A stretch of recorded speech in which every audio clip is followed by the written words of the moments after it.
Hello and welcome to the lovely Mid Wales Hills on this, the longest day of the year, where we are going to be demonstrating some autonomous off-road driving with our rather large robot, which you'll see later on.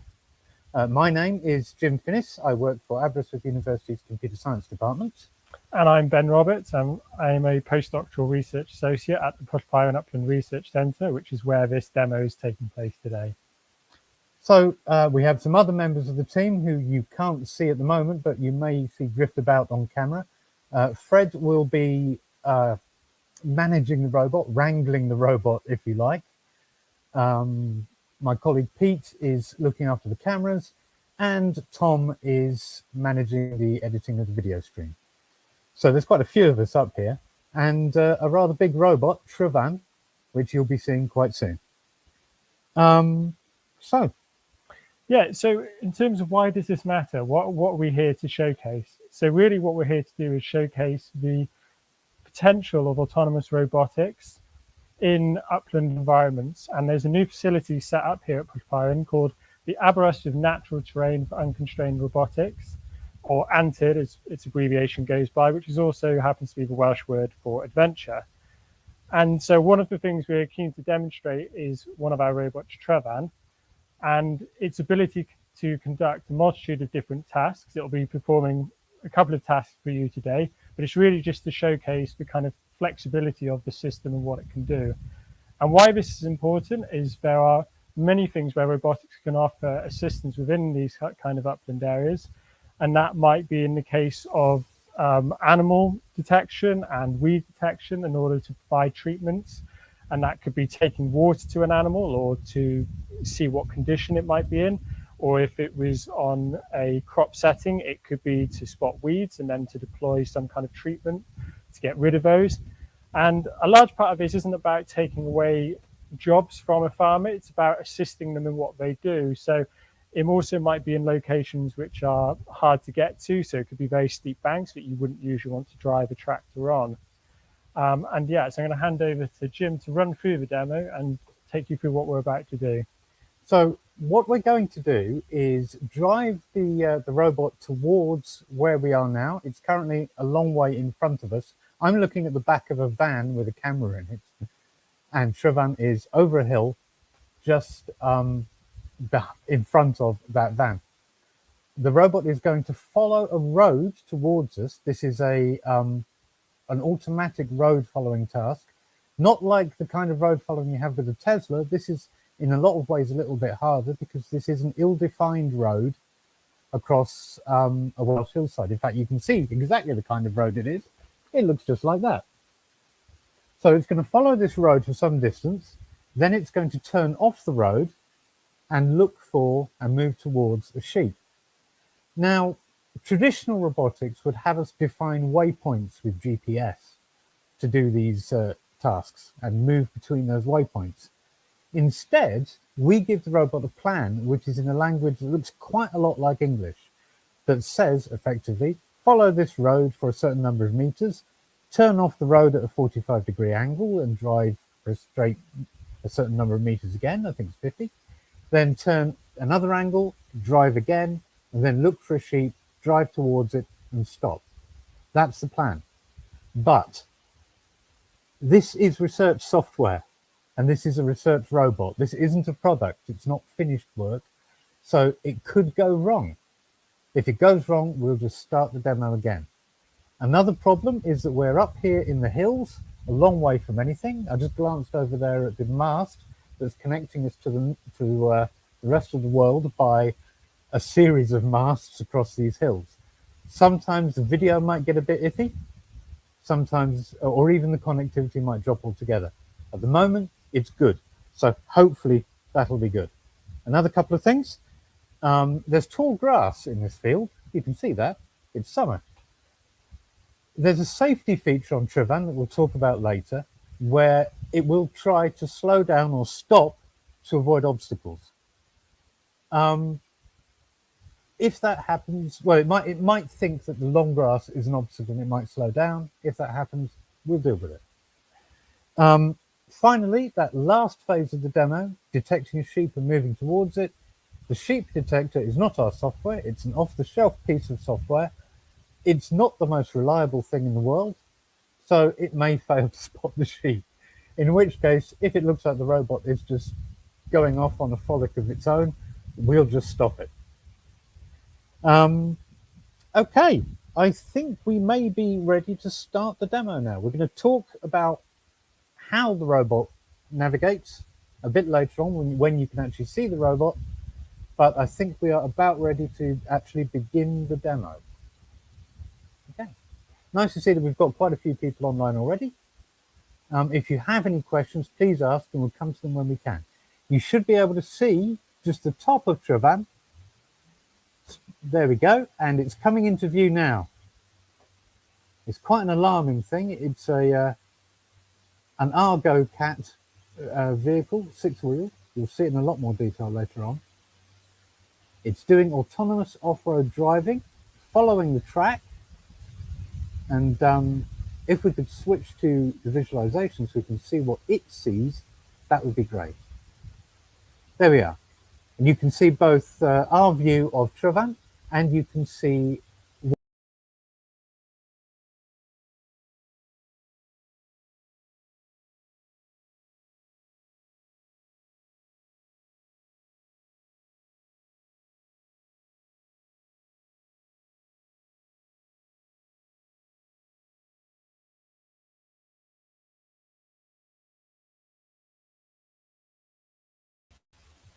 that magenta blob on the left-hand side of what Travan can see is where the robot is in a top-down view, and those yellow dots are the path it's taking. So we can see it's now doing a straight drive to a point where it should be able to change direction again. That bottom line on the screen, which says heading/bearing nav, tells us what Travan is doing. It's driving on a heading using its bearing navigation module. And now we're doing another turn.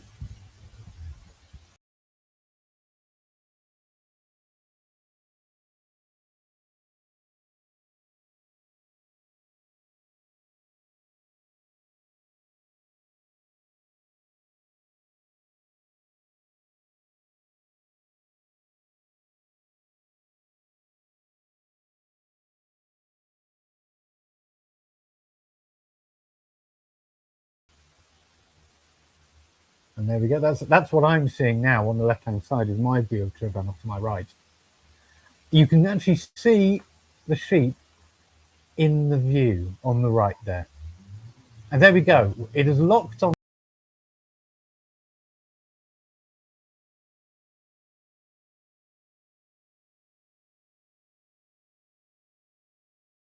Now driving straight, and it will very soon stop. There we go. Travan is actually talking to us with a speech synthesizer as it's going. You probably can't hear it there, but it's telling us exactly what it's doing. It just said finished, finished, finished. So that's the demo done. That is a perfectly good run, but we're going to show you some more about Travan now. If Fred can drive the robot a little towards us. I don't know where Fred is. Oh, there he is. There we go.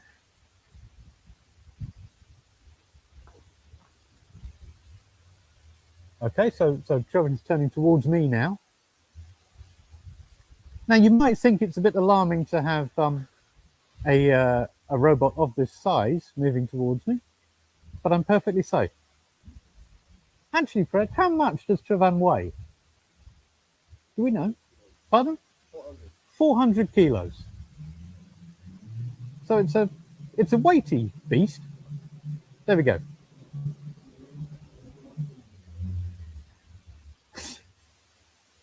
Thank you, Fred. In fact, we'll do a little demo later on to show you just how. Oh, there we go. Fred didn't actually stop Travan, and I knew it was perfectly safe for him to do that because of this here. That pair of discs on the top of Travan here is a LiDAR, a kind of laser radar thing that tells it how far away things are in a stripe in front of the robot. And if anything gets too close, something very low level kicks in on the robot and will stop it from driving. And it will say, as it did there, danger, in a West Midlands accent. So we'll have a quick tour of the robot now. You may as well look at the LiDAR. Pete, so Pete is one person who you won't see because he's holding the cameras. This is the LiDAR here. You can see there's the 2 discs and the laser shines out from in between and gives us distance. There's an emergency stop button on the front because it's always good to have as many of those as you can have. But Trevan's main sensors are a pair of cameras that are mounted on this thing high up so that we get a good view of the surrounding area. First is, and I'm going to use my crutch here as a pointer, this assemblage here, which is 2 cameras set about as far apart as a human's eyes. And this is a 3D camera. In the same way that we do, it gives a view of the world in color, but it also gives depth. So we have a depth image of the world as well as a color image. On top of the apparatus, something you might not immediately recognize as a camera is a 360-degree panoramic camera. In that black cylinder is an ordinary camera pointed straight up at a shaped mirror that gives us a view of all around the entire robot. And the way we use this is so that we can tell how far we've turned without the need for a compass. So if you think about it, as Trevan turns, the view of what it can see with that camera shifts from left to right or rotates. And we can tell by how that changes how far we've turned. So we don't need a compass because in some parts of the world, in the very extreme north, for example, compasses don't work well. We also don't need GPS because we are just following roads and we are using that compass to navigate angles and drive along them. So that means that we can give very simple instructions to this and it will into this robot and it will work in almost every circumstance as it did then. Okay, anything more to say, Ben? I don't think so. I think that's pretty much covered it all. So as I said before, if we have any questions, that is absolutely marvelous. Let's see if there's anything more we can talk about on the robot. Nope, I believe Freddie's going to drive the robot about for a bit. You may wonder how fast Trevan can go. The answer is fast. Or fast or something like this. It can do 20 kilometers per hour, that's 12 miles per hour. We don't drive it at that speed because that would be dangerous. We've been asked on the stream, how does the robot detect and deal with obstacles, other hazards like holes, rocks or fences? Holes, it drives over them. Rocks, it drives over them. Fences, the LiDAR will stop it, usually. If it's a fence like the ones that Trevan is driving towards there that's got barbed wire across them and metal mesh, I'm not sure if the LiDAR would stop it there. Oh, it would stop it there, Fred is telling me, very confidently. So what we're doing now is driving Trevan up a slope and turning it on that slope. It is able to drive up ridiculously steep slopes. I've seen it drive up pretty much 45 degrees. How do real sheep react to the robot? We did have, when we did a rehearsal for this demo, we had the robot actually among some sheep. It wasn't moving. The sheep were a little skittish. Cows, however, were very curious indeed. Oh, blimey, Fred. Yeah, I think to add to a point on that, I think it's kind of similar to a quad bike. I mean, a lot of it comes down to habituation. If they see it a lot and they're used to it and it doesn't attack them, they'll get quite comfortable with it. But as a first time viewing, it might be somewhat skeptical I believe we've got another question on there as Yep. well. This might be for you, Jim. Yeah, what software runs on Chavan? ROS 2 perhaps. At the moment, it's ROS.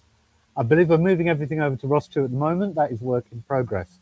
So we are using a lot of, or some standard ROS packages and elements. For those of you who are not roboticists, ROS is the robot operating system, and it's used very widely in both research and industry for building applications for robots. It's the standard robot software, if you like, or a standard robot software.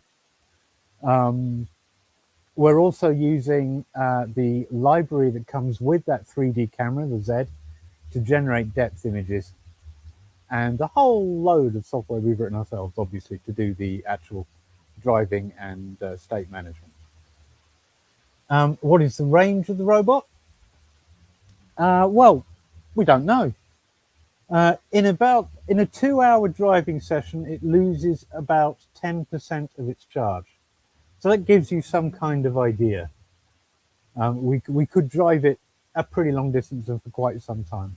I mean, we're going to be at this for a few hours today, and we'll probably lose about 30% of the charge. So range-wise, we're not sure. We have a better idea of time.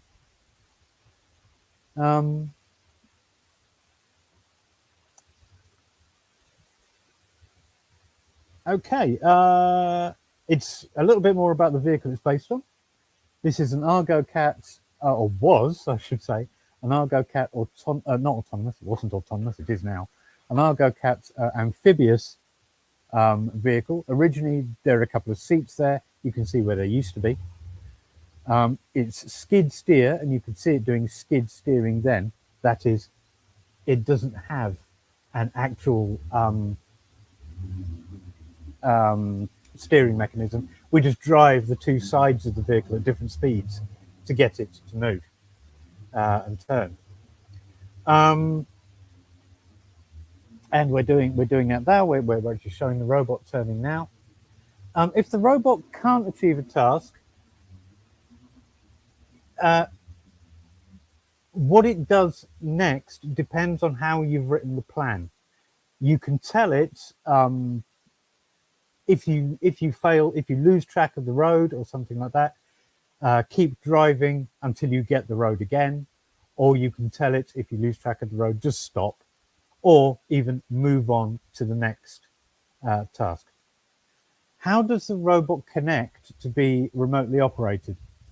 I believe this is something Fred's responsible for.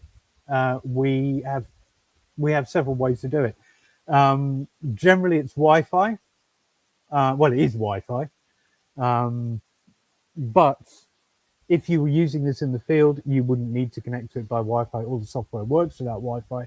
We're just using Wi-Fi to start it up, stop it, and send commands to it for remote operation.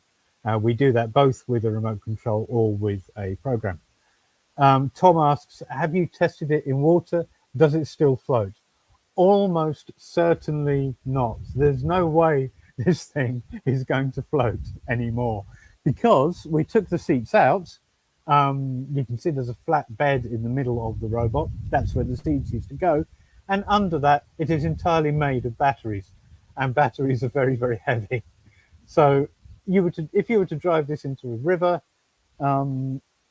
it would sink and then it would die, which is unfortunate.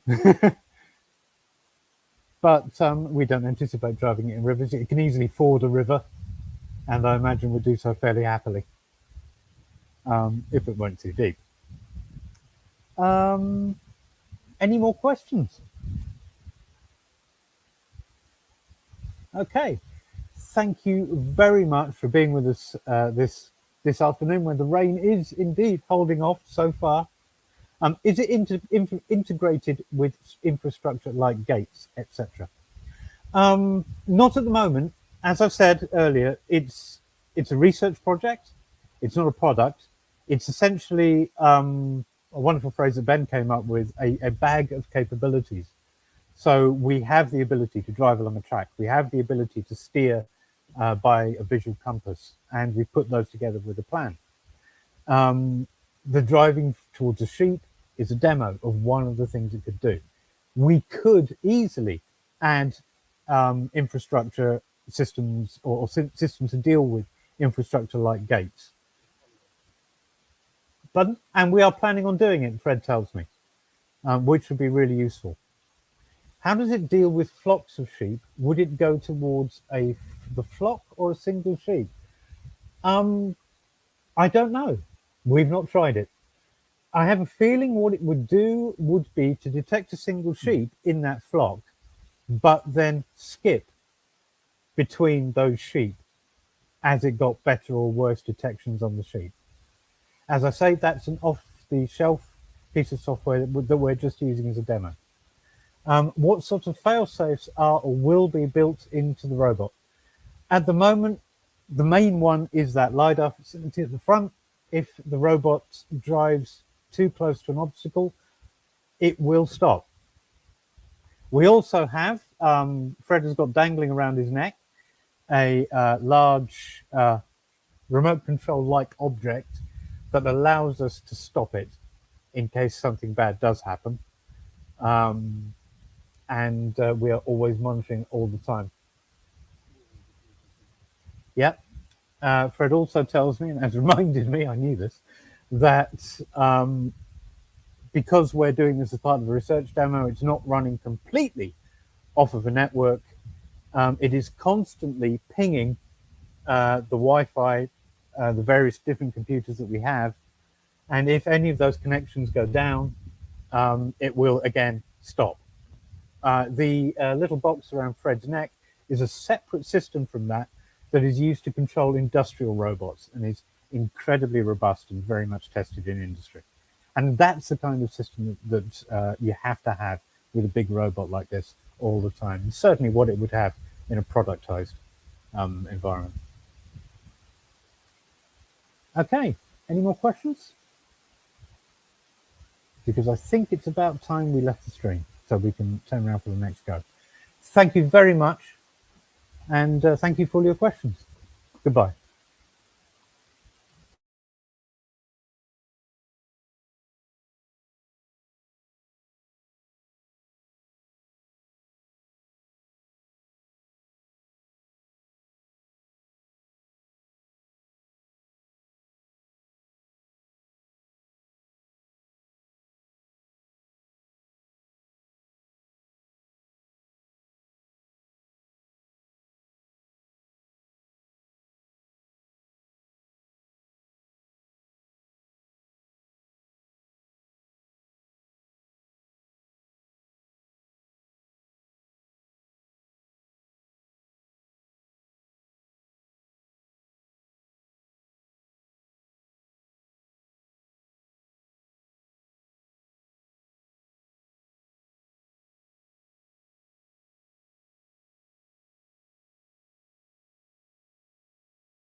Hello, and welcome to what is now sunny mid Wales on the longest day of the year, where here we are at the top of a hill, and we are going to be showing you some autonomous off-road driving with farming applications today.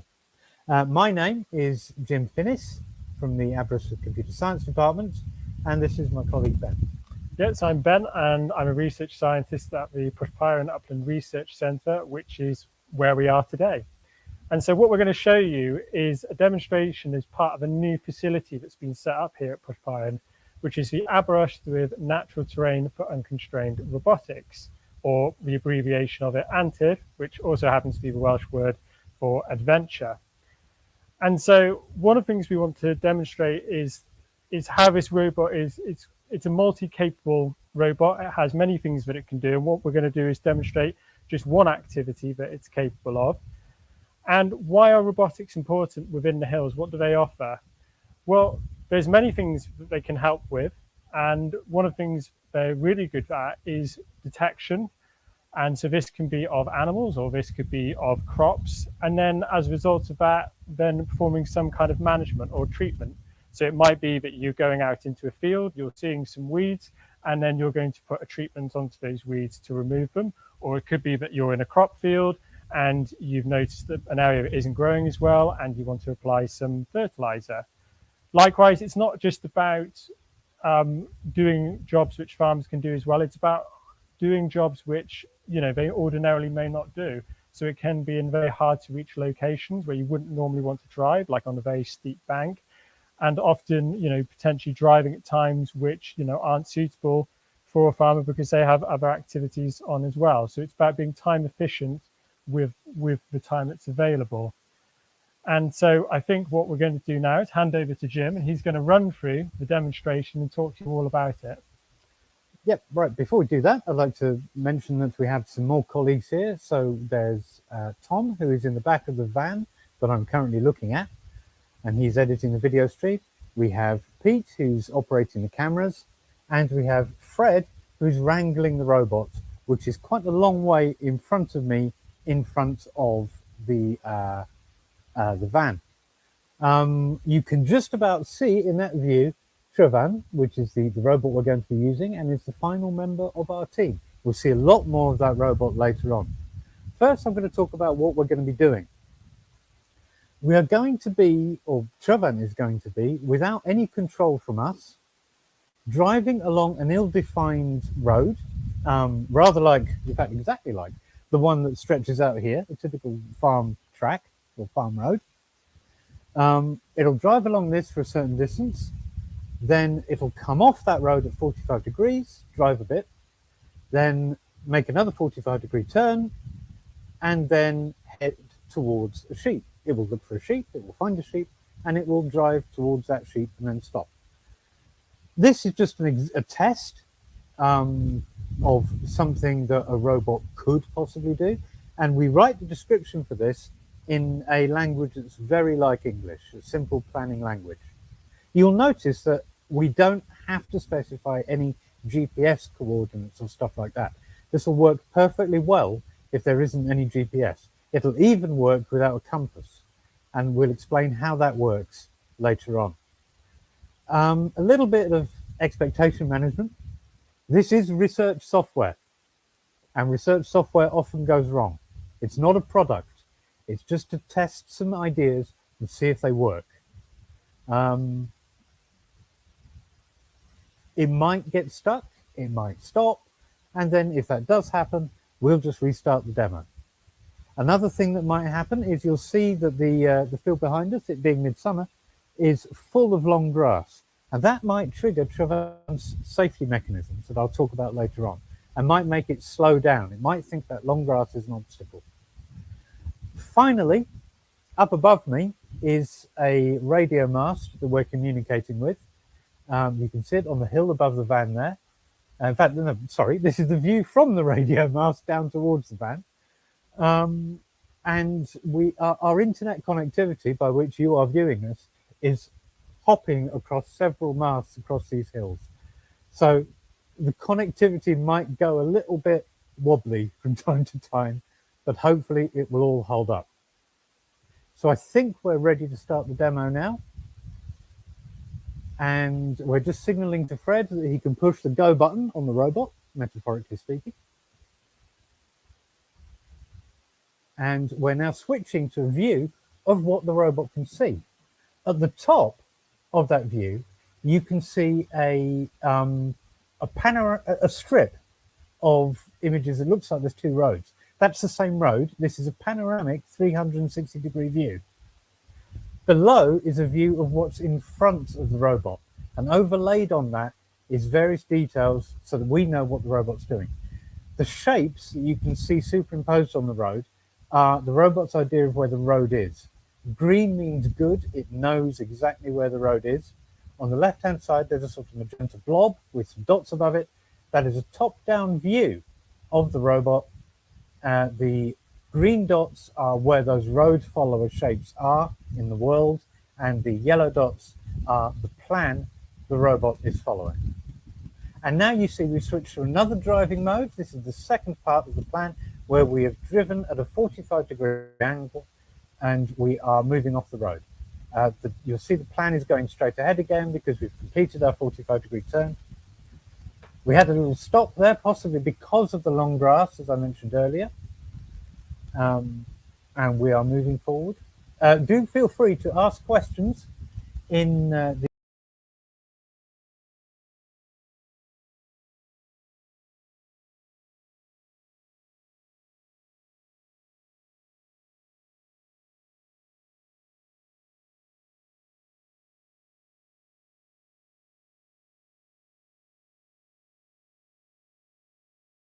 of the landscape as it moves around.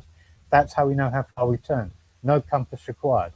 We've just done our second turn and we are now doing the final part of our drive. Soon we should hopefully start looking for a sheep. So you can see at the bottom we're in the mode heading/bearing nav, so that means we are doing a continuous drive. And we are still doing that continuous drive, everything is fine.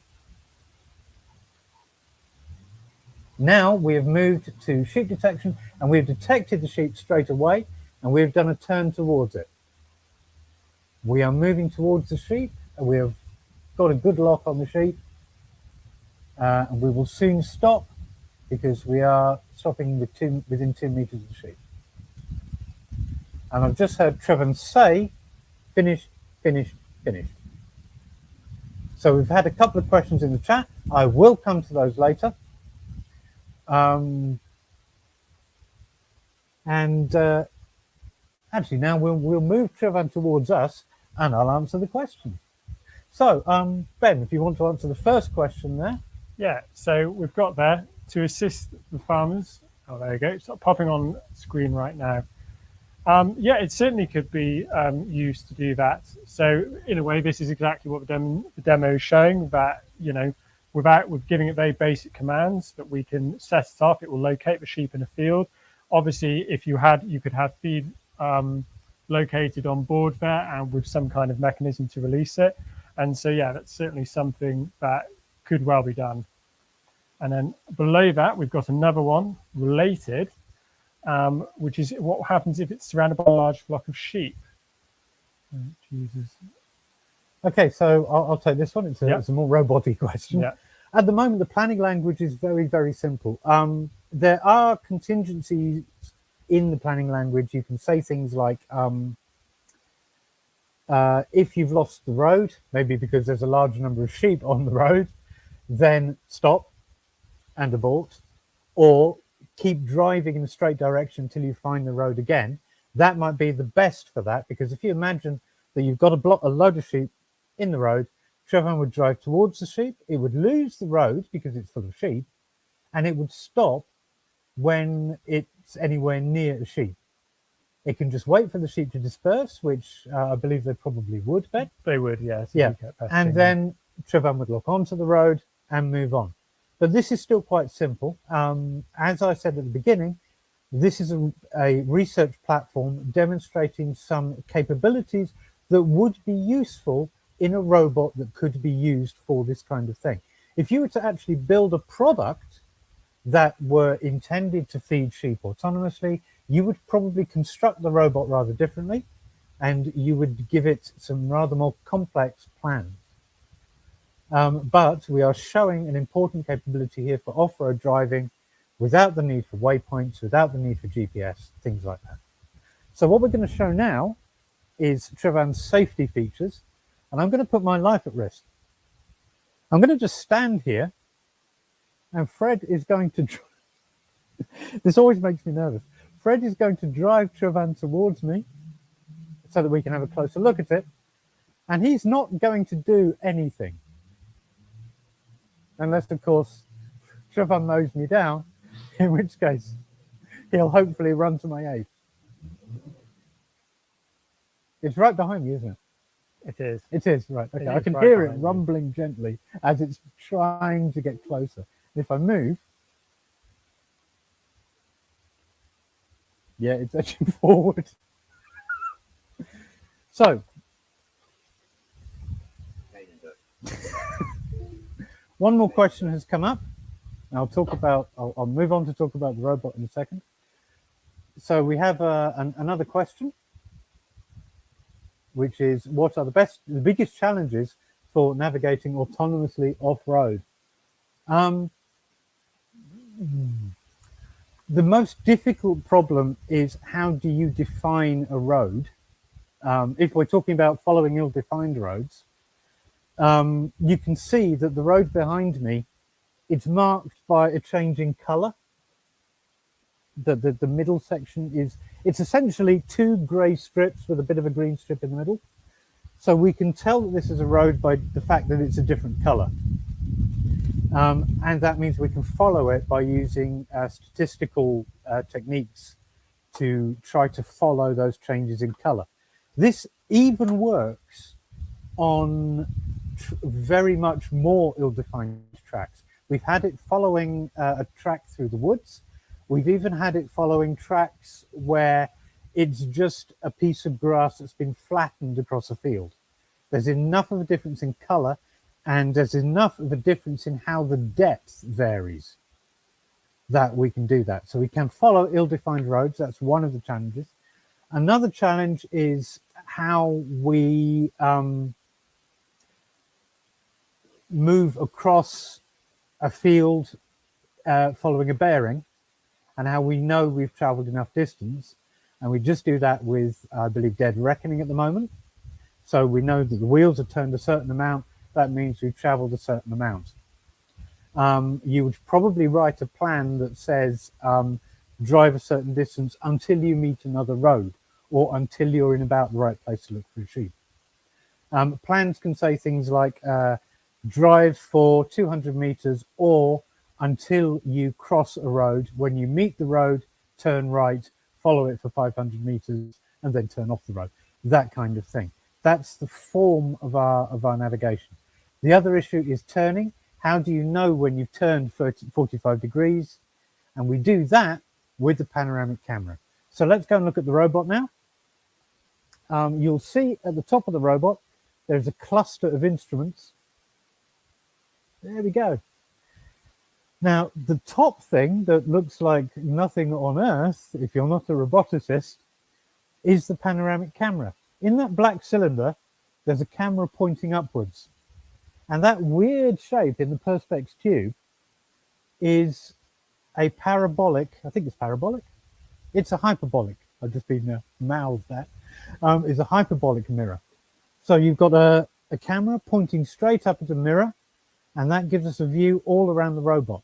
Now, if you imagine that we are following shapes within that panoramic view, you can tell how much you've turned by how much those shapes move in that image.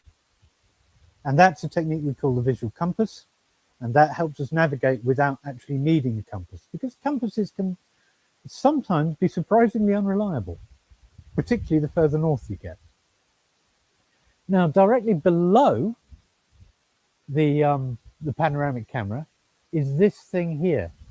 This is a 3D camera. It's two cameras mounted in a box about as far apart as human eyes are.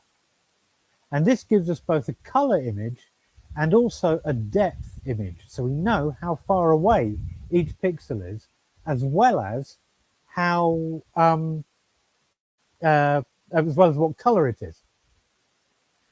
And we use that to do the detection of roads. So those are the two main sensors we're using, and those are the ones that the software is mostly paying attention to, the top level software. The lower level software is where a lot of the safety stuff lives. So if you look at the bonnet of Travan, you can see these two discs. These are a LiDAR, a sort of radar, only with light. And it tells us how far apart, how far away something is in a continuous strip around most of the robot. Now, if anything gets too close to the front of the robot, Travan will stop. And that's quite a low level thing.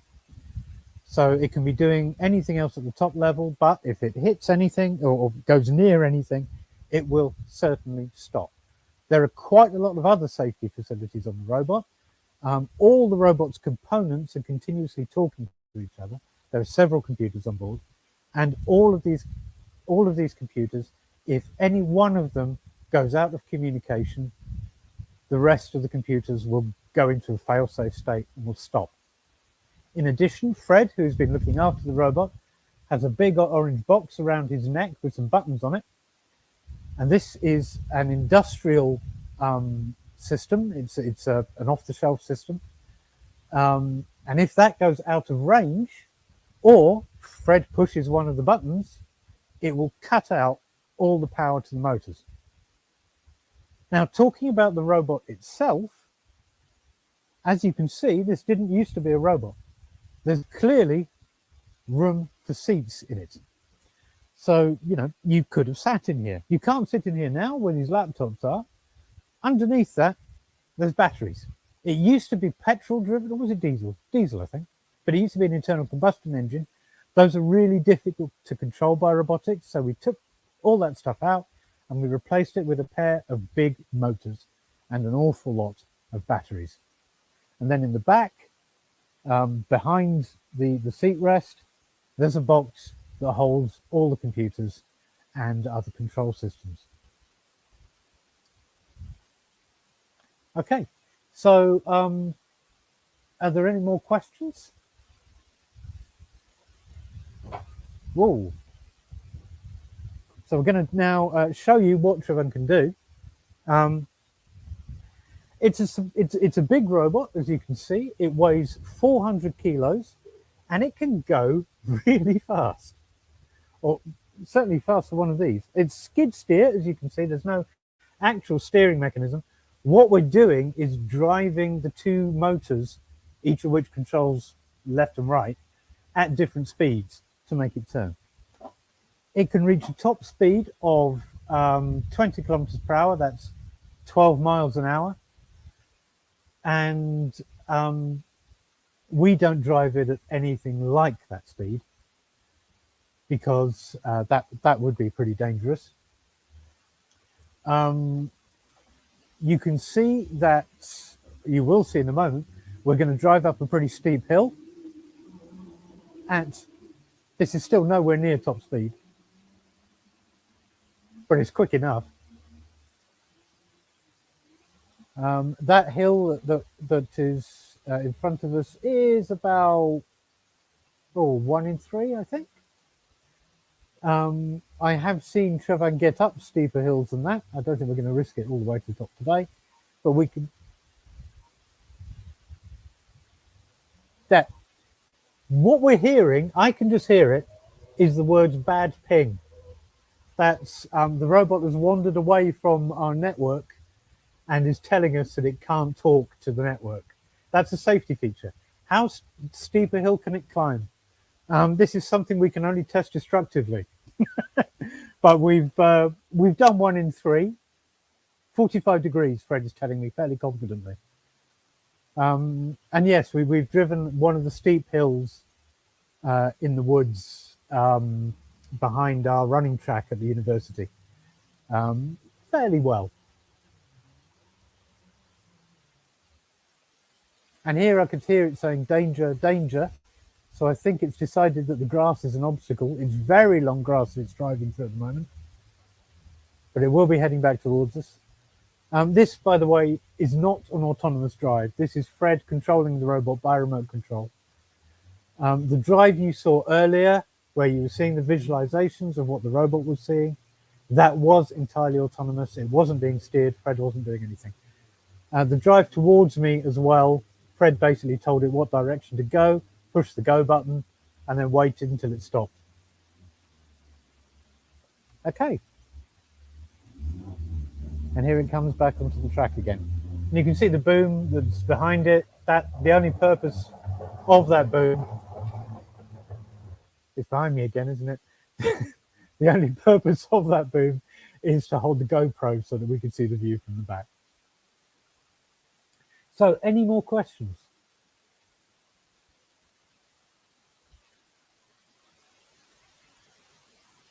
Any more comments, Ben? I don't think so. I think you've covered pretty much everything, unless anyone else has anything out there, but it doesn't appear that there is. Okay, we'll give it a couple of minutes. We'll admire this beautiful scenery on this lovely day. It was raining when we arrived. So we're actually quite glad that the rain has held off, because otherwise this would not go well. We have been asked if the robot is still amphibious. It was originally an amphibious vehicle. The answer is we don't know, and we don't want to find out because we've spent an awful lot of time working on this. And one, it might well float. The batteries aren't that heavy. The bottom half of the robot is still watertight. It might well be amphibious, but we don't want to find out.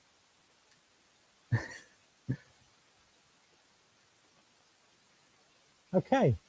We were asked also what was the range of the robot. We don't know, but we do know that in about 2 hours of driving, it loses about 10% of its charge. For those of you who are roboticists, the operating system of the robot, how it all works, it's using the very common ROS operating system, robot operating system, that's used throughout industry and throughout research. And we are currently in the process of converting it to ROS 2, the latest version.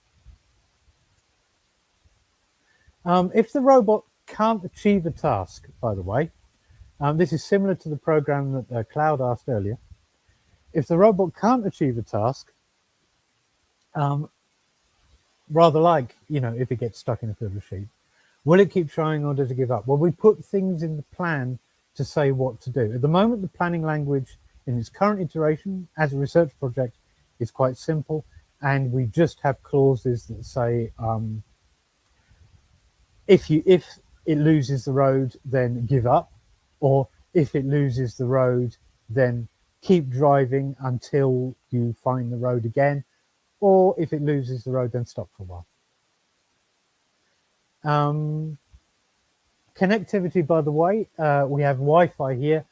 The robot is being controlled or being told to start its run for the autonomous stuff and being controlled for the remote controlled stuff just over plain ordinary Wi-Fi. We've built a network out here at Antwerp so that we can control all of our robots with Wi-Fi. And it's a very, very useful facility for doing this kind of what is called unconstrained robotics.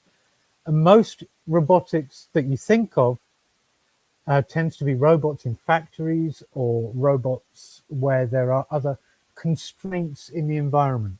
So we can assume things about the environment, and we can say, we know that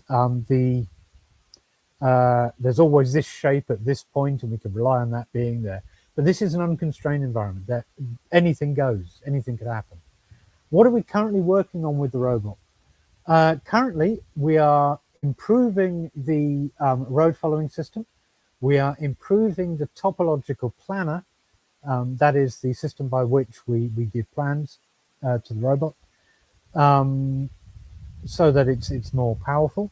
We're converting it to ROS2. And we have been using it in the past for a project for autonomous resupply of in very dangerous situations where there could be mines or explosives and things like that. So that kind of field where you actually don't want there to be any people about. It's not just farming. It's anywhere you might need to take a robot that is unconstrained, like it is up here on this mountain, and potentially dangerous for people to be. Okay. Any last minute questions? Give it 30 seconds, wait for it to Give it come 30 through. seconds, yeah. I do wish we had that system that they have in recording studios where you have a red light on the top of the camera that you're supposed to be talking to. Because at the moment I keep looking at the wrong camera, I feel.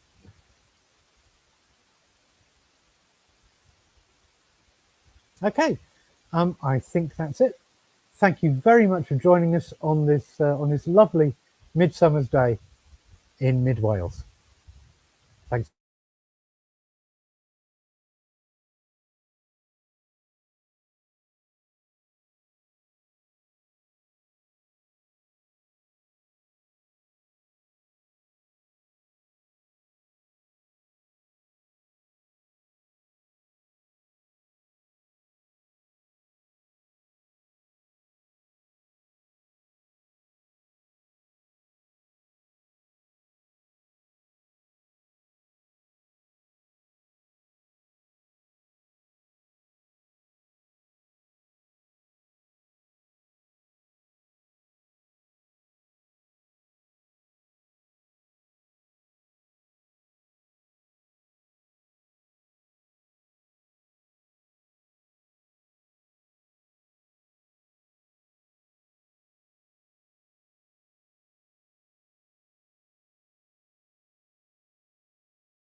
Hello and welcome to the wonderful mid Wales hills on this longest day of the year.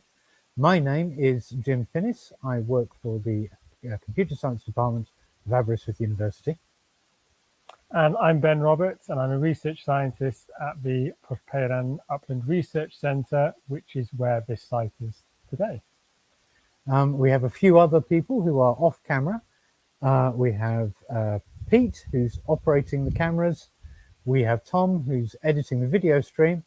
And quite a long way away now, we have Fred, who is wrangling the robot that you are going to be seeing a little more of later, the final member of our team, Trevan. So what we're going to be doing today is some autonomous off-road driving. So we are going to be driving along an ill-defined road, which is very much like the one behind us, stretching off into the distance. And we're going to be turning off that road, making another turn across the field, looking for a sheep, not a real one, a plastic one. Real sheep can be too unpredictable. And moving towards that sheep and then stopping within a very short distance of the sheep. So would you like to talk about some of the farming applications of that kind of technology, please, Ben? Yes, exactly. So what we've got here, this demo is part of a new facility that we have here at Pwllheuran, which is called the Aberystwyth Natural Terrain for Unconstrained Robotics, or ANTER, which is also the Welsh word for adventure. And so really what this demo is about is providing just a brief overview of the capability that it has. So it's not the only application it can do, it has many applications, but it's just to give you one kind of idea. And why this is important within this sort of landscape, within an upland environment, is that there's many applications for farming and even environmental purposes which robotics can help with. So in a very basic sense, the robots can be equipped with sensors which can detect various different things that we're interested in. So that could be different types of animal, could be sheep, could be cattle, could be horses, whatever. And it might be that you go up to that animal, you see if it's there, you inspect its health, you might count the number that are there, always an important job for a farmer, and you may even observe some kind of treatment. You know, for example, you may deliver food to the ground or medication or whatever. And likewise, again, that works within a crop setting. You could go out into a field, you might see some weeds in that field, and you might think, okay, I'm going to drop some spray on here, either to get rid of it or whatever. And likewise, or it could be a crop that you're growing and you want to treat it because it's not looking too healthy. And so beyond that, it can also be used to access environments which, as we say, unconstrained. So where you may not want a person to go, it could be a hostile environment. It could also be just in terms of terrain. So it could be a very steep bit of land that a farmer wouldn't want to go to, or it could be very far away from a road or from a main access road, that is, or from, you know, a settlement, and therefore, you know, on really high mountain land when you might be spending half an hour, 45 minutes going across a peatland or something like that, that could be really important. And now I'm going to return over to Jim, who's going to run through the actual demo itself and everything you possibly need to know about it. Okay, as I said earlier, we are going to be driving along a track like this, following its curves. Then we're going to drive off the road, and then we are going to make a turn in a field, head towards the sheep, and then stop. So with no further ado, let's have a look at the robot. You'll just be able to see the top of it. And we've signaled by my colleague giving a thumbs up that we are ready to start the demo, and Freddie is going to push the button. And here Trevan comes dramatically into view. We'll talk about the robot later. What you can see is it's an amphibious vehicle that we've converted. On the right-hand side of the screen, you can see what Trevan is seeing, and to an extent, what it's kind of thinking about. At the top, you can see there's a strip that looks like it's got two roads in it. They're actually the same road, front and back. That's a panoramic 360-degree view. Below, we can see a camera at the front of Trevan, which can see depth as well as color.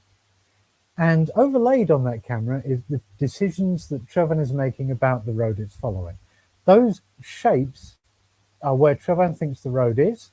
On the left, the magenta blob is where Trevan is. The yellow dots that have just popped up and changed are the plan it is currently following. That plan told it to drive off the road because we've switched into another driving mode. We're no longer road following, we're following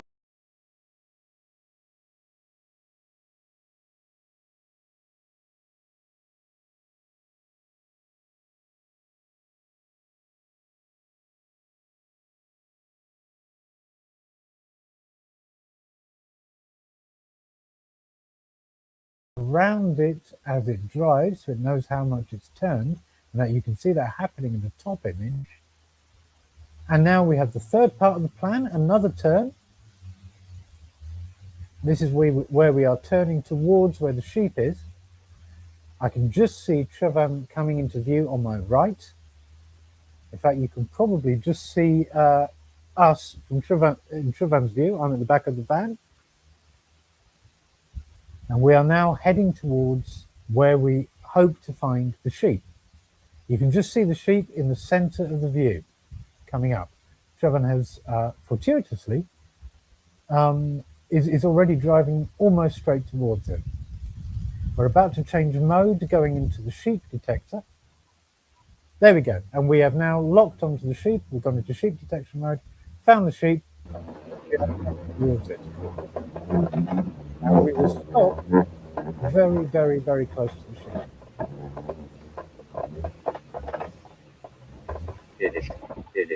Finish.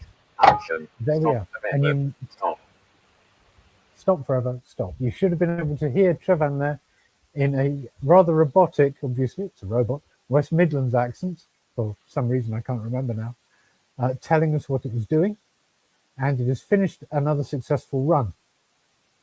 So we're going to bring the robot towards us now so I can talk about it a bit more. And as part of that,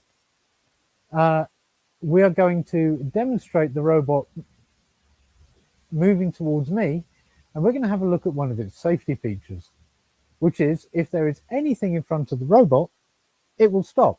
I'm putting my life in my hands again here. Freddie's going to drive the robot towards me, and then he's not going to interfere with it. I can hear it behind me. I can hear it saying danger, but that's because it's found a tall piece of grass. So I think it should be able to find me. It's right behind me now, I think. I can hear it. And I can hear it rumbling like it's keen to move forward. So if I edge forward, it is edging forward as well, very slowly. There we are. Danger. There. Now, all that's being that safety feature is being handled by this pair of discs on the top. This is a LiDAR, a kind of light radar, like a rangefinder, and it gives a stripe of distance all around it in a near complete circle. And if anything comes too close to the front of the robot, it'll stop. I've been asked a question. What happens if the robot does not find the target it was asked to find? Well, in this particular case, the robot would, I believe, would either stop or, depending on the mode we set it into, would perform a sort of circular search until it did find something. We can always stop it if it doesn't find something. I should have mentioned before, this is a research project. This is not a product. So we're just dealing with writing software for general principles and to demonstrate certain capabilities, okay? The language that we've given the plan in is a language that's a bit like English, but is quite simplistic. So we can't put many contingencies in there yet. That's work that's underway. We're thinking about how that can be done. But at the moment, we'll just stop, we'll do an abort, or we could drive around until we find the robot, until we find the sheep. So looking more at the sensors, we've talked about the LiDAR. That is only used by the safety system. Our control system doesn't deal with the LiDAR at all. Do excuse me, by the way, if I'm looking at the wrong camera all the time. I've got no way of telling which one is currently showing me. I think it's this one here. It's that one. There we go. Right. So that is a safety feature. We're not using LiDAR at all. What we're mainly using is this little cluster on the top. So this is 2 cameras. This odd object here may not look like a camera if you're not familiar with robots. This is the panoramic camera. We've got a camera pointing upwards at a glass mirror in this perspex tube that's got a hyperbolic shape, and that's reflecting all the view all around the robot, and also a midge at the moment, but that doesn't seem to confuse it. Then at the front, there's a little box that's got 2 cameras in it, side by side, about as far apart as human eyes, and that gives us a color view and also the depth of each pixel within that view. Oh, we have a question from Hannah. How would it handle searching for a moving target like a non-plastic sheep or a guinea pig?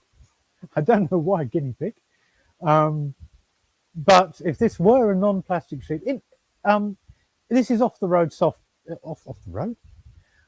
shelf detection software.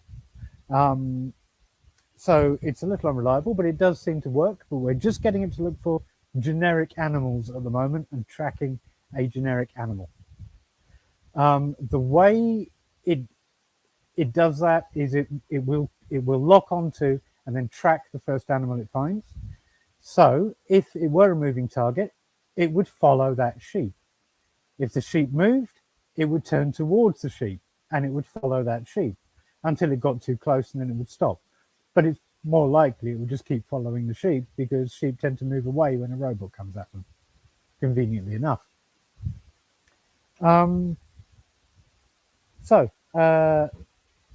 Yeah, moving back towards the what's on board the robot.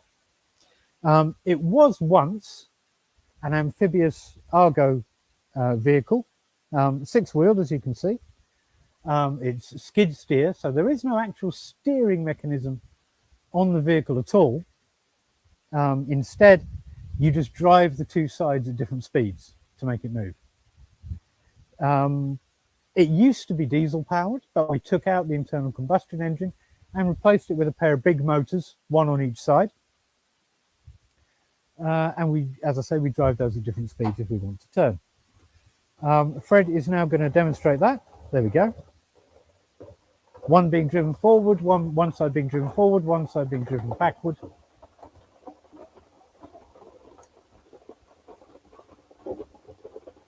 We had a question from Claire Asher. How soon could this robot be available commercially? That's a very, very difficult question. There are robots like it that are available commercially. They tend to be used in military applications. Kinetic have some. So, yep, there are other robots. I was looking at Fred there to try to get some assistance on that particular question. He knows more about this than I do. But we built this ourselves in our limited workshop. It was, yes, a challenge, but a company could get one of these off the ground fairly readily, I feel. Oh, flies, damn it. So, Fred, would you like to take it for a spin? It can go quite fast, up to 20 kilometers per hour or 12 miles per hour in old money. We don't drive it that fast normally, or even at all. We like to know what it's doing. We're heading up for quite a steep slope there, but the robot could easily cope with that. It can do 45-degree slopes with pretty much no difficulty at all. We're not going to take it all the way up because it's about to get out of range of the Wi-Fi on Fred's laptop. And as a safety feature, it will start telling us that it's unhappy. Well, it seems okay, but we're going to take it back anyway. But it could certainly handle getting up to the top of that hill. Oh, it's saying danger because it's got a bit of long grass. We have another question. Belt versus multiple wheel. I assume you mean tracked. Tracked is actually much. We have worked with a tracked robot, but they are much more complicated, much more prone to fail. They can be useful in certain environments, such as desert environments, very, very muddy environments, but wheels are generally simpler and better pretty much everywhere. Yeah, I think tracks can break, things can get in the tracks. They need a lot of maintenance. This is a very, very simple setup, and that suits us and would suit on most farming applications.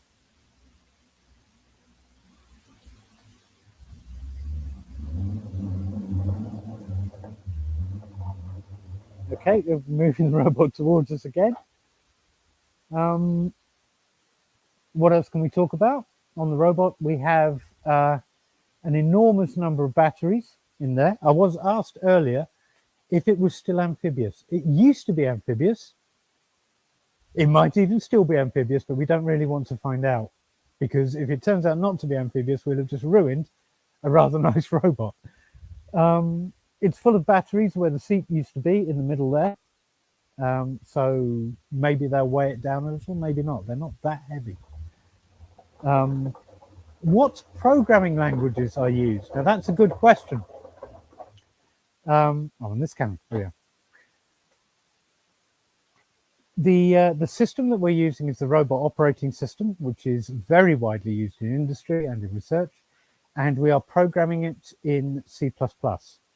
ROS can be programmed in either C++ or Python, and we've elected to use C++ because a lot of the vision work that we're doing needs to run very, very fast, and generally you want to use C++ for that. Also, it's kind of a big program now, and for larger bits of software, I think I'd prefer to write them in C++ and Python. Is the wheel specifically designed for the skidding effect when rotating on ground? Now it is in grass, it does it easy, but on a tar road, would it damage the wheels? Not really, no. It works perfectly well on a tarmac road. We drive it on tarmac roads a lot.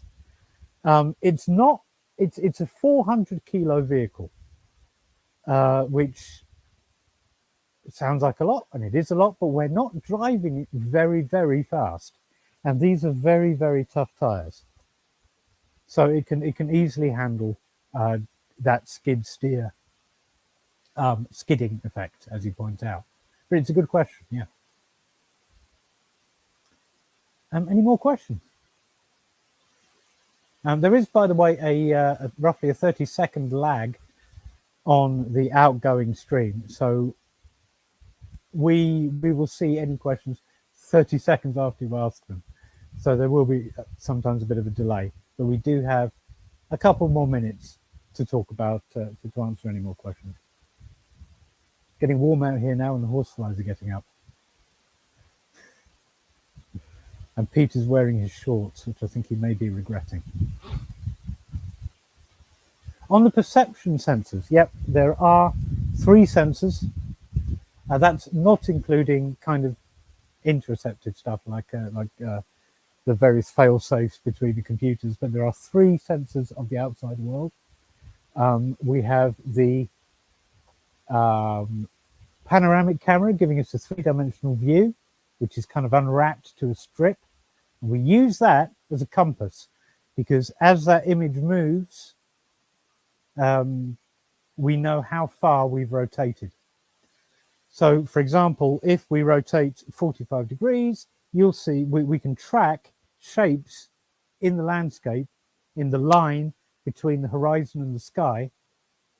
And as that shape moves, we know how many pixels it's moved, and we can convert that into how many degrees we've turned. And that means we don't need a real compass, because real compasses can be sometimes surprisingly unreliable, particularly in the presence of a lot of electronics and very big noisy motors. As well as the panoramic camera, we have a 3D camera at the front that gives us a color image that you saw earlier, and also a depth image that tells us how far away each pixel is. And we use that for following the roads. We look at the statistics of the shapes in front of us, of the pixels in front of us. And what we're looking for is a bit in the middle that kind of stretches away from us and is a different color from the surrounding bits. And we know that that would be a road, and we follow that. Can it be applied to other areas, maybe in disaster zones? Yes, certainly. It can be applied to this kind of technology, this autonomous off-road driving technology, can be applied anywhere where it's dangerous for people to go. So this could be in, yes, as you say, in disaster areas, humanitarian disasters.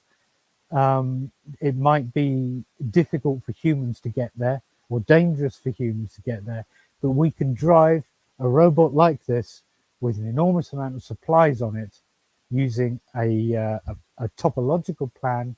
You know, drive this road for a couple of kilometers, then turn off, then stop, wait for people to unload the supplies, and then drive back again. Anywhere where you need to drive off-road and it's too dangerous for humans to do that, this could also be used. And that's one of the points that Ben was making about one of the farming applications, is sometimes you have places on farms where it's too difficult to get to, but you still need to get to because the animals are there. Exactly. I think we're nearly out of time. Yeah, maybe time for one more question, so we'll just hang around for a couple of seconds. If I'm glancing in this direction, it's because at that camera, it's because that's where the screen is. If it's operating outside in a greenery area, there's not much features for loop closure. So how are you tackling that challenge? We're not doing it. That's the trick. What you're talking about is simultaneous localization and mapping, SLAM, where we are, it's a traditional technique in robotics where you try to move through the world and build a map of it at the same time. We're not doing that. That's the trick. All we're doing is following a road or driving a particular bearing. We'll have made the map already because we'll have maps of the ground, maybe satellite images, and we can say there's a road there, and we'll just tell the robot, drive north for 500 meters or until you meet a road. When you meet that road, turn right along that road for 250 meters, and we navigate like that. We're not doing this traditional SLAM mapping thing. That works really well indoors, but it does not work at all well outside. Okay, and I think we are just about out of time. Thank you very much for being with us on this, what is turning out to be a beautiful afternoon in mid Wales. Goodbye.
Hello and welcome to beautiful Mid Wales on this, the longest day of the year.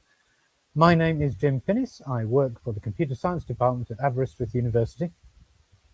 And I'm Ben Roberts, and I work here at the Porthpawen Upland Research Centre, which is where this demo is based today. So we have a few other members of the team today. We have Pete, who is on cameras, so you won't be seeing him. We have Tom, who's editing the video stream, and you won't be seeing him either. You might see Fred, who's a long, long way in front of me, and is going to be wrangling the robot, the last member of our team, which you will be seeing quite a lot of soon. So what we're going to be doing today is off-road autonomous driving. This is a technique that we use to drive across open landscapes like this and along ill-defined roads like this. So this is actually a pretty good road. We can drive roads that are much, much worse than this. You can see the only thing defining this road is that it's grey in the middle and there's a green stripe down the middle. It's not as well defined as the sort of road that a Tesla might follow, or the sort of environment that your standard autonomous driving vehicle might follow. This is a much, much less defined road. This technique we're going to demonstrate today will also work on tracks through woods, or even just tracks across fields where the grass has been pushed flat. We've run those tests and it does work. But what we're going to be showing today is driving along a road like this for 100 meters or so, then turning off of that road to drive across a field, and then making another turn across that field, looking for a sheep, and then stopping just before we get to that sheep. All this is given in not really a programming language. It's a language very like English, where you just give it a sequence of instructions telling it how to turn, how far to turn, how long to drive for, how long to follow a road for, and when it should start looking for a sheep. Oh. So I'll let Ben talk for a few minutes about the place where we are now and the farming applications for this kind of technology. There we go. We're just readjusting the cameras. We'll be coming into focus very soon. There we are. So yeah, so this demonstration is part of a new facility that's been set up here at Porthpawen, which is the Aberystwyth Natural Terrain for Unconstrained Robotics, or as its abbreviation goes, ANTID, which also happens to be the Welsh word for adventure. And so in this demonstration, you're going to see one of the capabilities that this robot has. It's by no means the extent of it, can do a lot more, but it's just to give you a flavor of what it's able to do. And now, why is this important in an upland environment like this? What does it kind of do for that area? Well, robotics has a lot of potential in these kind of areas where previously there hasn't been a huge amount of robotics. There's been a lot more development in lowland areas and particularly kind of arable and dairy systems from a farming point of view. And so one of the most basic things it can do is it can carry sensors. So it can drive along to an area, as Jim's just mentioned, and with those sensors, it can detect things. Now, in this instance, it's going to be an animal. We're going to use a sheep, but it could be any animal. It could be a cow, it could be a horse, but it could also be crops as well. So in the case of an animal, what you might do is go along, detect that animal, and then want to perform some kind of action based on that detection. So that might be to count the number of animals there are there. It might be to monitor its health. It could be to deliver food, or maybe some kind of medical kind of food. And also when it comes to crops, you could go along, you could see a weed, and then you might decide that you want to spray or remove that weed, and it will be able to do that. Or it could also be to apply fertilizer onto crops. So there's a wide array of applications that it has. And now, beyond just the kind of a regular activity that a farmer might do, it also has the benefit that it can go places where a farmer may not want to go. So in the title of ANTI, we called it there unconstrained robotics, and that's the whole point. There is many areas within upland environments which are not particularly good to go on. They might be really steep, So it may not be safe for a farmer to go on those banks, or it could be very far away from a main access road or settlement. So on high mountains, you have peatlands, which can go on for a very long time, and you may spend a long time traveling across there, whereas a robot, it doesn't matter. It can go on there and it can go out and do its job. Now I'm going to hand over to Jim, who's going to talk about the demonstration in progress, and you'll be following it in real time. And any questions that you have, feel free to pop them up and we'll answer those at the end. Bear in mind that there will be roughly a 30-second delay between you typing in a question and us seeing it, or rather, what you're seeing is 30 seconds behind real time, but there will be a lag in answering any questions because of that. So another thing I'd like to say is this is research software. We're doing a little bit of managing expectations here. This is not a product. The robot isn't a product. It's a research robot that we've built ourselves, converted from an amphibious vehicle, and you'll see it later, how we've done that. It's research software, and it could go wrong. Anything can happen. We're in an unconstrained environment where anything can turn up. At least the sheep is plastic, so there's that. The sheep detector, by the way, is an off-the-shelf system. It's not that reliable, so we hope that works. If anything goes wrong, then we'll just rewind the demo and go back to the beginning. Another thing to talk about is that we have Wi-Fi up here. That's how we're talking to you now. That camera's got batteries in it. Again, marvelous. And sometimes things run out of batteries. So we have Wi-Fi up here, and we are connected by a chain of masts to a central connection. That might go wrong. The video compression might be a bit poor. But at the moment, it's all been okay, and we hope that that continues. We're currently just quickly changing. It's an F1 style pit stop. It is, yes. Camera battery change. It is, yes. But we'll be ready to start the demo very, very soon. We've already been giving these demos for a couple of hours, so these cameras do need battery changes. And now we should just be coming over. There we are. There we go. Marvelous. Okay, so that's the van. I'm standing just looking into the back of this van, so you've got some sense of what we're doing. And there you can see the top of Travan. Once we have focus. There we go. There we are. So if you'd like to give the signal down to Fred, Pete, that Fred can push the button.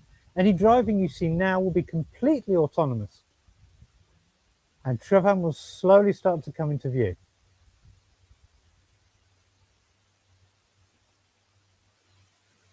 Okay, can we see the visualization? There we are. And what we're seeing on the left is a view of Travan, and on the right, what Travan is seeing. At the top is what looks like two roads, but that's actually a view from a panoramic camera mounted on top of the robot. It's a 360-degree view. Below that, there's another camera that sees in front of the robot, and that's what we're seeing there. And overlaid on that is some information about what Travan thinks is going on. So those shapes on the right-hand side that are kind of jittering about are where Travan thinks the road is. On the left-hand side, you can, and we have just switched driving mode. On the left-hand side, you can see that magenta blob is a top-down view of where the robot thinks it is, and that series of yellow dots is the plan that Travan is driving.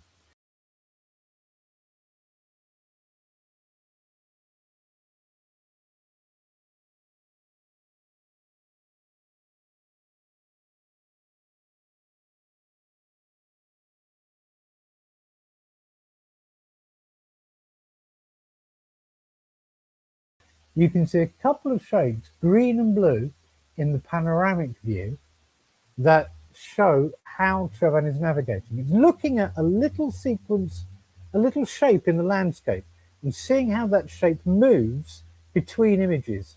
And that tells us how far we've turned. We've just moved into the third phase of the drive, which involved another 45-degree turn. We're now moving towards the place in the field where we left the sheep. We'll drive a certain distance, and then we're going to go into hunting for a sheep mode.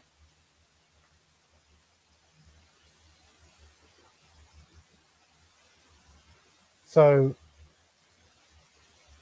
this bit's always longer than I think. We're getting close to the sheep, and now we are heading towards the sheep. You can see we've locked onto the sheep. We've detected it successfully.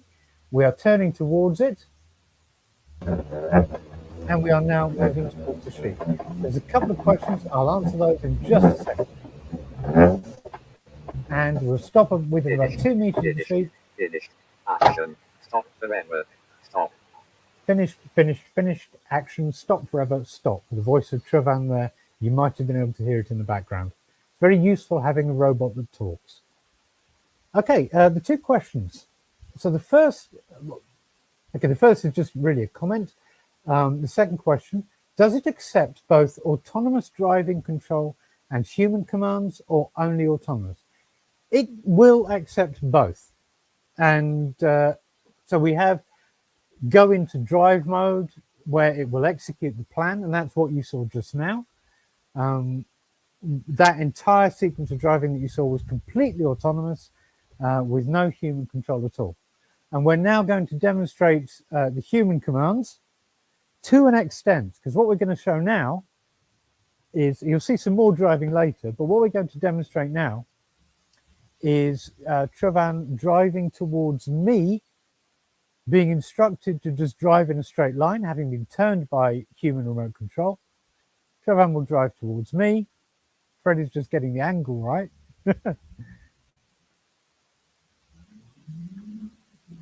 I can hear it coming. Fred's taken his hand off the keyboard completely. I don't like this. I can hear it. This is. I should have got you to do this the last time. I know I haven't had to do any of them so far, No. so it's been great. Okay, there we go. If I head forward. Oh, there. If you, yeah, there we go. It's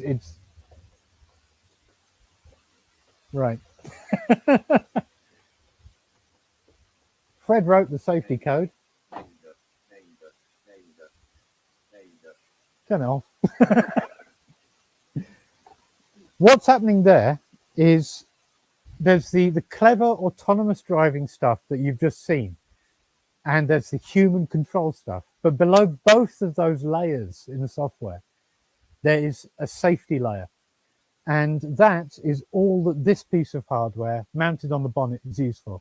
This is a LiDAR, and it gives us the distances to the surrounding area in a circle around the robot. And if anything is too close to the robot, it will stop the drive.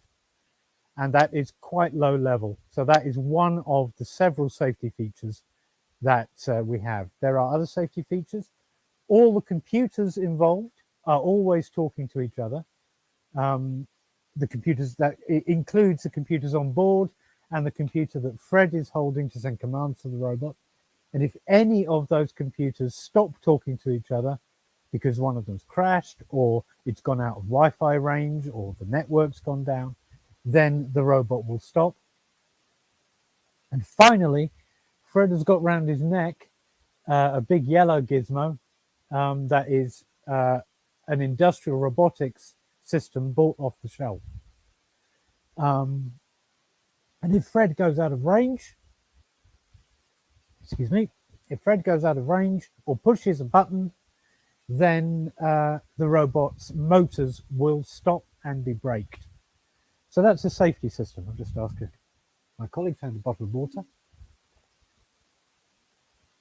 Oh, that's better. It's getting warm up here now. Now, that sensor, that LiDAR unit, is only used for safety features. The other sensors that we use for the actual off-road driving are mounted on top of this tripod assembly, so we get a good view of the world around the robot. At the very top is this thing that doesn't look like a camera at all. but is actually the camera. It's a 360-degree camera. There is in this black cylinder an upward pointing camera pointing at a mirror, a curved mirror in that perspex tube. You might just be able to make it out, that is giving us that 360 degree of the world. We use that for what we call the visual compass. This locks onto part of the horizon, the line between the landscape and the sky. And it tracks how that moves through the 360 degrees, through the 360 degree panorama. And that means we know how much the robot is turning. So we don't actually need a real compass, which is good because sometimes compasses can be unreliable, particularly in the presence of a lot of electronics like this robot has, or a lot of very powerful electrics like this robot has. We also have, mounted below that, a little black box. I don't know if you can see it there. We haven't got quite a very good angle on it, but it's a little black box with two cameras in it pointing forward that are roughly the same separation as human eyes. And they do a very similar job. They give us both a color view of what's going on in front of the robot, and they give us a depth view as well. So for each pixel in the image, each part of the image, we know how far away it is. And we can use that as part of the road detection because the road has a different height profile from the ground around it. The road might be in a little bit of a ditch. In this particular case, the road is built up from the ground around it and is very flat. And our road detector system can lock onto that flatness and know that this is part of the road that we have to follow. So we are only using those two cameras to do the off-road driving. Okay, there are a couple of questions. Firstly, what inspired me to get into this area of robotics? It's fascinating well, firstly, robotics at all. I've worked in computers for years. I've been a computer programmer since I was 16. I'm 55 now, for heaven's sake. How did that happen? But it was an absolute revelation to me when fairly recently, like about 10, 15 years ago. That doesn't sound fairly recent, actually. But yeah, when I was able to make a computer do things that weren't on a screen, that I was able to make it control motors and things like that. And being able to control a robot like this in an environment like this is absolutely brilliant and a real challenge. It's really difficult because anything can happen out here. This is an unconstrained environment. It's not like a robot in a factory where you know exactly what the space around the robot looks like. You know exactly when the packet of biscuits is going to come into view for you to pick up and drop into the next box. Instead, we could drive this on any road and it would work. And I love that. I love being able to work in those kinds of environments and having all these different computers work together, and also working with electronics, actually working with my hands and playing with those bits. But next question, what computers are inside the robot? So, working up or working down? Working down, there's a big PC in the box at the back, and that's got that's doing the bulk of the processing. Then there is a microcontroller, which is a small computer. We use those a lot in the department, and we actually teach first-year students how to program, starting with these little tiny credit card-sized computers. There's this little Arduino microcontroller inside the robot, and that's controlling the motors. There is also another computer inside the camera that is doing part of the processing for the camera. And there is a graphics card in the big PC on the back that is doing more of that processing from the depth camera to do the mathematics to work out how far away things are just from two color images. That's a clever piece of maths as well.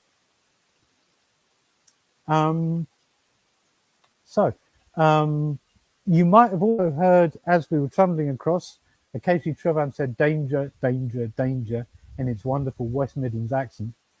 And that was because there's quite a lot of long grass around here, and it thought the long grass was an obstacle. It figured that out, though, and got through it. Another question. Are all these models using navigation control programmed by you, or are you using pre-trained models for object detection? Okay, there's two separate things here. The road detection stuff, what we call the track followers, those are our research. That ill-defined off-road driving using those road followers, that's the work that we're doing here at Aberystwyth. The sheep detection is off the shelf. And that's something that's a very well understood algorithm. It's getting more reliable all the time. So we were just able to get in the software, open source software, to do that. That's fine. I believe it comes with the Z camera. Is that right, Brett? Yeah. So the camera that we're using is an off-the-shelf product, that depth camera, and the software came with it. Collision avoidance, such as depth detection, there isn't really much of an algorithm there. All we do is we say if any of the depths measured from the LiDAR get below a certain level, then stop. It's as simple as that. Or rather, slow down. I think they're slowing down the motors proportionally with the distance. So as things get closer, we get a lot slower. Have I missed any questions? Don't think so. We do have time for more, but if you'd like to take it on for a bit of a spin, this robot weighs 400 kilos. It used to be, as you can see, an amphibious vehicle. You could sit in it in there. You can't anymore. It's all batteries there, all the way down, entirely batteries, and two big motors. There used to be a diesel engine, but we took that out because internal combustion engines are very difficult to control with robotics. Electric motors are a lot easier. So we have two electric motors, one to control each side. It's a skid steer mechanism. There's no real steering mechanism. You just drive one side at a different speed from the other. So we're now driving it up the hill. It can go at 20 kilometers an hour. That's 12 miles an hour. It can go up hills much steeper than this. We can do a 45-degree hill easily. We're not going to take it up to the top steepest part of the hill, simply because we'd be out of range of Fred's laptop then, and it would stop. So we're just going to circle it back to us now. This is under human control. It's very useful to be able to control a robot without giving it a plan, just to say, go left, right. We had a danger stop then, again, long grass, it doesn't quite know how to deal with. Well, it does know how to deal with it, just slows down a bit and drives through it. As I said earlier, this will easily follow a track through the woods and can usually follow tracks created by vehicles as they drive across fields, not just built roads like this one. Down on Salisbury Plain, the robot has happily followed a ill-defined track across a field that was just created by tractors. So it can be used in all sorts of situations. It can be used for farming applications like this, as Ben has been talking about, to go to places where a farmer might not necessarily want to, or have time to go, or indeed be able to go. It can also be used in disaster areas for delivering supplies. That would be extremely useful.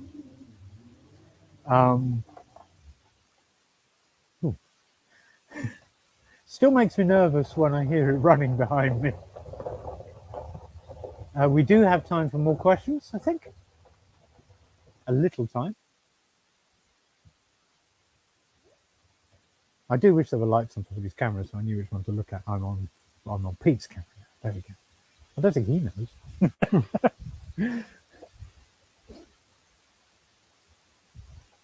Okay. Anything more to say, Ben? I don't think so. I think we've covered everything, haven't we? I think so, yeah. Yeah. This is creeping up on me again. It makes this slightly menacing rumbling sound as it's moving towards me. It clearly wants to get closer. Can you attach a trailer to this truck and the delivery robot? Yes.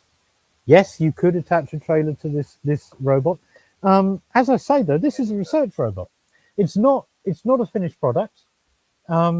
We have seen similar robots built for military applications, or rather resupply applications in military areas. And they tend to actually have a big cage mounted on top of the robot itself. And you could fill that with supplies and trundle it to various places. But we've built this robot ourselves out of an amphibious vehicle. Incidentally, it probably isn't amphibious anymore. We don't want to find out, because if we drove it into a river and it floated, that would be great. But if we drove it into a river and it didn't float anymore, we just lost a very nice robot that we built. But yes, it would probably be able to handle a trailer, wouldn't it? Yep, no problem at all. I think you were talking something about the power. It draws about 10 kilowatts from what you were saying. Yep, it draws about 10 kilowatts at peak. It tends to, about 2 hours of use, it draws, what am I looking at? I'm looking at peak. About 10% of the battery charge it goes with about 2 hours of driving. But of course, it's hard to say what the range is because it depends on usage. If you were to drive it flat out, it would probably last maybe a couple of hours, maybe a bit longer. But yeah, I think we're just about out of time. Any more questions that I can see? Not at the moment. Okay, so I think that's it. That's all from us in the lovely, beautiful actually today, Mid Wales Hills. It's been a really nice day. We've had 4 successful runs today. Is there any terrain the robot can't handle? Yes, I would imagine it would be unhappy, well, in very, very, very muddy or slippy terrain. But it would have to be very muddy, very slippy, and quite steep. You might need a tracked robot for that. Tracked robots have other problems. Tracks require a lot of maintenance. They can get damaged if you try to drive them on ordinary roads and hit a curb or something like that. There are a lot more moving parts. So wheels are generally better. But a tracked robot can get you across a very, very muddy area or a very, very slippy, sandy area better. But we have not yet found any terrain that this robot can't handle. And that's what it was built for. Okay, I think that is it from us this lovely evening, midsummer evening. So, okay, thank you very much and good evening. Goodbye.